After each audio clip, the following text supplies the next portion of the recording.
There is $1.5 trillion owed in student loans. And let me remind you, this applies for both the United States and Canada. I'm currently in Canada. You cannot default on your student loans. So even if you claim bankruptcy, you still owe your student loans. I'm not too sure in Canada, but I know in the United States, if you don't pay back your student loans before old age pension, they take your pension away, or whatever fucking government pension you get, like $500 a month. Anyways, that to me is slavery.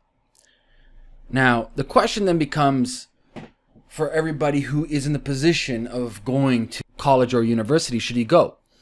I've made many videos about this. Many. And it's not a black or white answer. It all depends on your situation in your life. But for the most part, I just don't see the appeal to go to college. I don't see the appeal with the level of education you get, especially you see today with a lot of Marxist professors, SJW professors. They don't fucking prepare you for life whatsoever. It's a joke. I see kids graduating university today. It's an absolute fucking joke. Complete joke. And I'm a proponent of education, but I never went to high school. I got kicked out. I'm a firm believer education is the most important thing in life. But what is that education is the number one question. And so the quality of education the kids are getting is at a zero. And now they're going into college, university, into debt, into careers that have no future.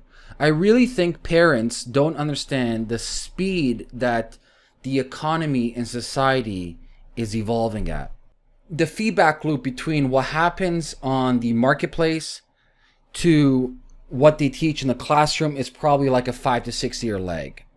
And so if something's discovered new in the marketplace or how things should be done, it doesn't reach to the academia unless 5-6 years pass by. But that time is moot. It doesn't matter. And so you're entering university and you're going into so-called careers that don't have a fucking career in the future. I really don't understand why people even have the question of going to college. Like, it's one thing to have a crystal clear path, whether you want to become an engineer or a doctor. Something that's highly regulated, the only way they can get there is through this linear path, right? But that's a rare case. And even then, sometimes you got to ask yourself, is it worth it walking away medical school with like a $400,000 debt? I don't know. It's pretty fucked up if you ask me. So, most people that I talk to, if they're in this position of going to university or college, I tell them point blank, don't go. A lot of the jobs that you need today do not require post-secondary education. In fact, the skills that you learn in post-secondary education is nothing. It's zero, nil, nada. Now, the next question becomes is, what are we going to do about this $1.5 trillion debt? I don't think so there's much to do about it. I have some ideas. I'll save it for later for this video. But AmericanProgress.org mentions 6 things. Number 1, forgive all student loans. I think that's a fucking horrible idea. Forgive all loans? That's not really fair. What happens if I pay back my loans? Do I get a credit back? Do I get my money back? Like, how do you determine whose loans get paid back? I think that's a really dumb idea. Number 2, forgive up to a set dollar amount. No, it goes back to, that's a dumb, horrible idea. Number 3, forgive debt. No, number 3 is a dumb idea.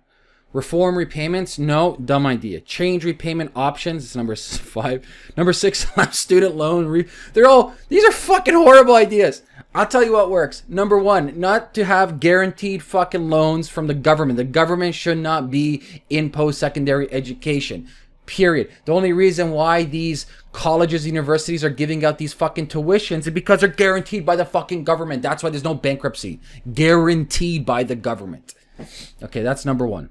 If government got their sticky, greedy fingers out of post-secondary, it'll be much cheaper. I mean, exponentially cheaper. Number 2, I actually have a solution to pay back student loans. And it goes to Milton Friedman's negative income tax.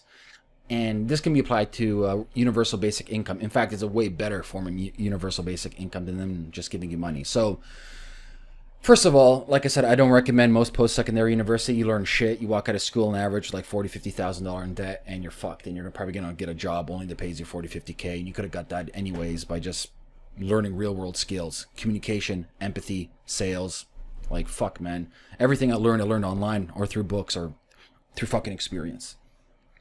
And so the negative income tax that Milton Friedman talks about is like so. Well, let me rephrase it.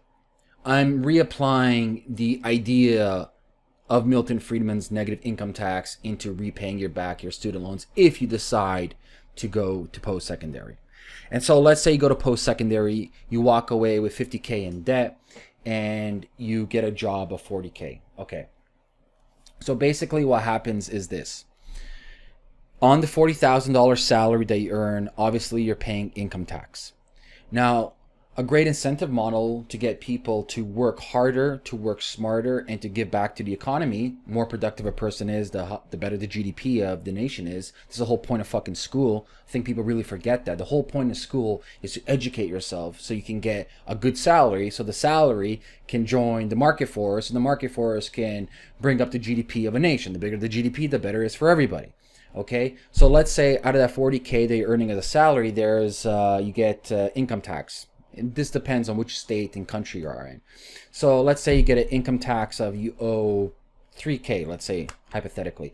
That $3K is put towards your college loan. So you're not paying the tax, right? So this is a negative income tax. And basically this is a great incentive model. You're not really paying tax. The tax that you owe to the government then is striked off against your loans. It's a win-win situation, right? This is the simplest way to execute this. You can do this on UBI as well. Instead of people just giving you money, everybody gets a $2K tax credit per month, and they can apply it to any shape or form as they want. They can apply it to their house tax, they can apply it to income tax, they can apply it to business tax, they can apply it to any sales tax, whether in Canada like GST or HST. So you can choose. Everybody gets it, and this is just a law. You don't have to change any programs. So that's my kind of viewpoint when it comes into this $1.5 trillion owed in student debt, which was never going to be fucking paid back. All these stupid 6 points are idiotic. Summarization, man. Post-secondary school really sucks. Don't get scammed into it. All right, guys, if you have a question for me, leave a comment below this video.